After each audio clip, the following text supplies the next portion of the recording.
Okay, hello everybody.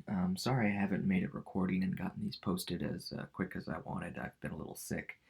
I'm not very seriously sick, but sick enough that it's hard to record these. But don't worry about me, I'm going to be just fine. So, we're going to be talking about rites of passage today. There is not a corresponding chapter to rites of passage, but rites of passage in your book. But rites of passage are very important in anthropology, and they're going to probably be something that you all write about quite a bit in your mini ethnographies that you're currently working on the outlines for. So, let's go ahead and dig in. So, rites of passage are a very specific kind of ritual that just about every human will go through. Well, I might even say every human. They're intended to accompany or accomplish a change of status or role of the participant, such as initiation, changing from youth to an adult, or marriage. So, what a rite of passage does is it socially moves a person from one status to the other. You can move from being alive to being dead in the case of a rite of passage, such as a funeral. You can move from a girl to a woman in the case of a quinceanera. A birthday is a rite of passage, just like a birthday party. You would move from being a 27-year-old person to a 28-year-old person, or whatever age you are. There's rites of passage are everywhere. Okay. Now, most rites of passage have at least three universal periods of time, phases. Excuse me. Sorry, I'm not clearly not thinking perfectly straight with my medication, but three phases that just about every rite of passage has. Now, certain rites of passage will emphasize one phase over the others, but most rites of passage you'll be able to identify all three of these phases, so they are good to talk about in your mini ethnography projects. So the first phase is separation. This is a period where the subject is separated physically or sometimes symbolically from their previous social category, and we'll get into what these mean in a minute. The second phase is liminality. This is the condition of being in between or on the margins of a social role. In particular, of being in transition, as during the ritual, between one social role and another.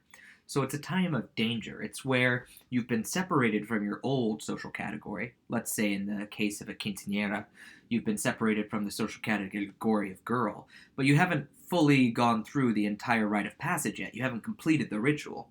So you're in this sort of betwixt and between time, and it's often a time of danger, a time you have to prove yourself or undergo some sort of test. Reintegration is the last phase of a rite of passage, and it's the part where the subject is reintroduced to society, rather not being separated anymore, but reintroduces to society in their new social role. Again, in the case of this quinceanera, it would be being reintroduced as a woman. So all three phases exist in every rite of passage, but each is emphasized differently depending on that particular rite. So, going into a little bit more detail, rites of passage, this is talking more about the very first rite of passage, which would be separation.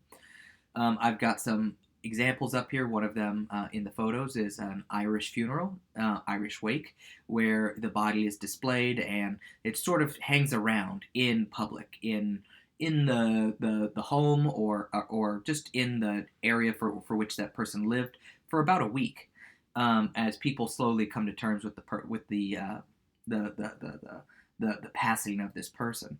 But as you see, the person is physically separated from the living by being put in a coffin, but they're also separated from the dead. They're not in a funeral, or I'm sorry, they're not in a graveyard yet where they will join the group of the dead, where dead people go. It's sort of,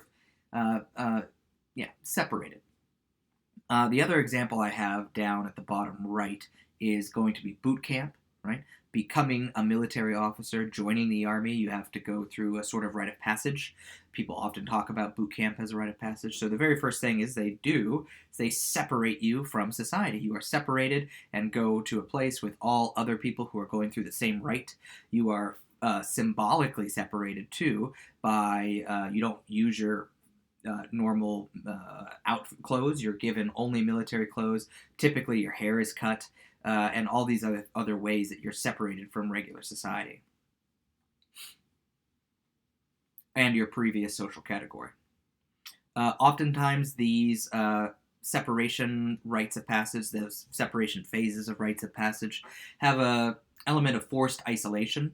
So, for example, in a wedding ceremony, which is a rite of passage, you and your wife go from being single people to being married people. That's an important social category. And so, before the rite takes place, the woman is not supposed to see the man, right? They are physically separated from each other. It's bad luck, right? So that's the separation phase. And sometimes people in other rites of passage are forced to lay or sit motionless like the dead for long periods of time.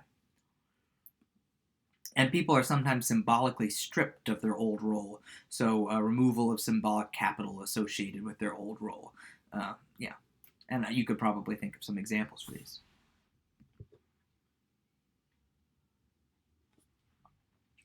Liminality is the middle rite of passage. Like I said, it's often a period where you have to prove yourself, or it's a period of danger. You're not quite in the new phase.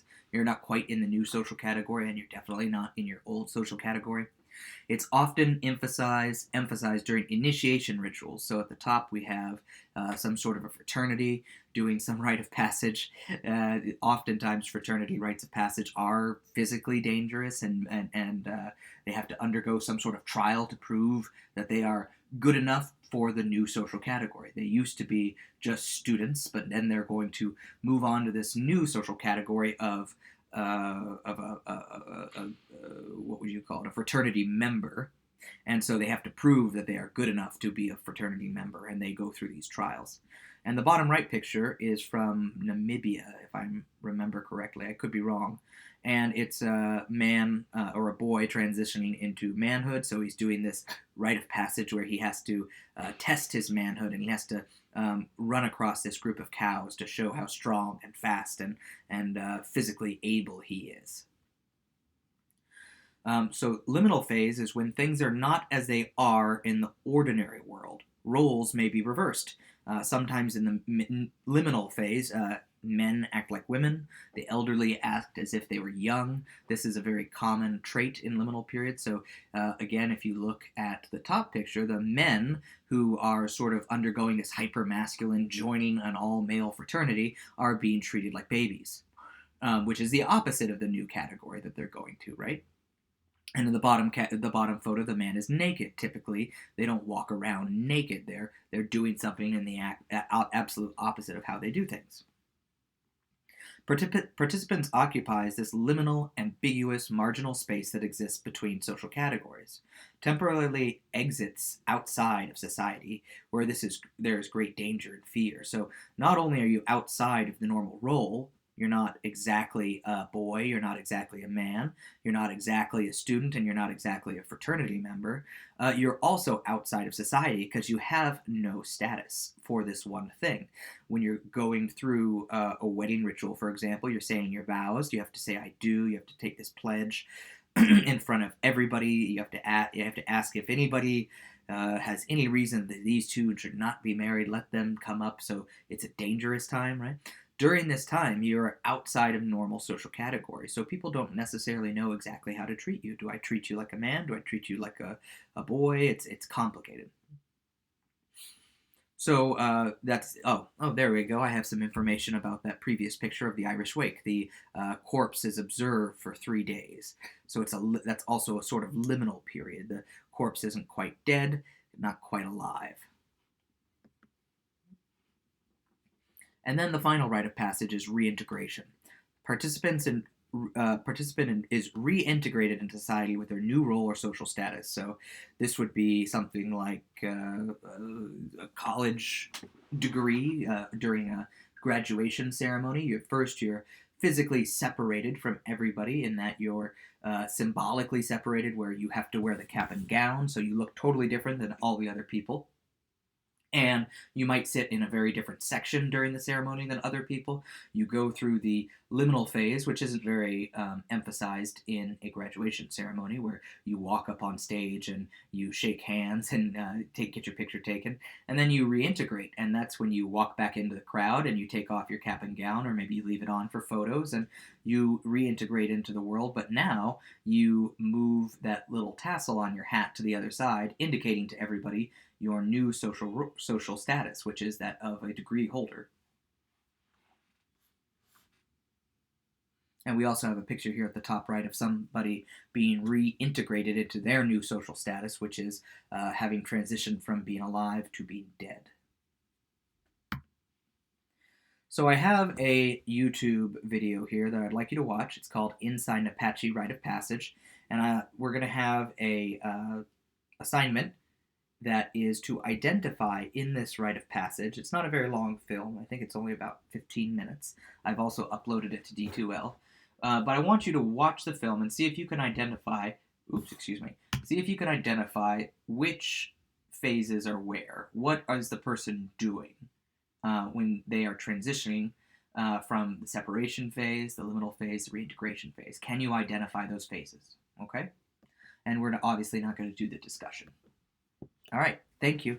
And again, this will be important because I think a lot of you are going to be doing birthdays and weddings and things of those nature. So rite of passage is a really good way to analyze those events.